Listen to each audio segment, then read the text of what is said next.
You know, we can be dealing with things in our personal lives where we need healing in areas where we were delivered from. For instance, I'll give you an example.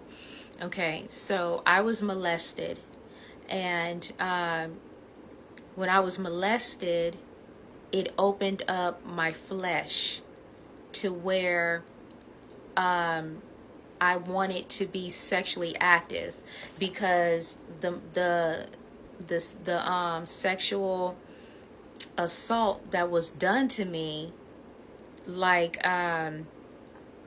it just, I don't know, it opened up my flesh to where, to something that, you know, was almost like kind of new to me again, because I had been, you know, saving myself for so long.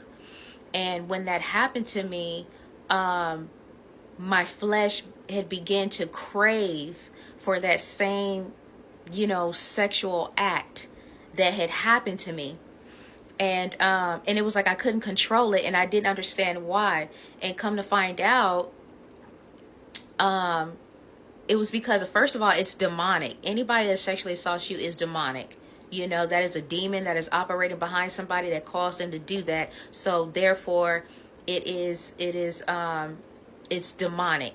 So what it did was it opened my flesh up when I had already closed my flesh off, and I was only living in the spirit. You know, I was only, you know, like I wasn't doing anything to please my flesh.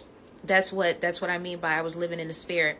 And that thing opened my flesh back up to wanting, you know, sexual desires again. And I had to be delivered from that. Even though it wasn't my fault that I had got molested, still my flesh had opened up, because, you know, it was a demonic entity that had entered me, you know, once it happened.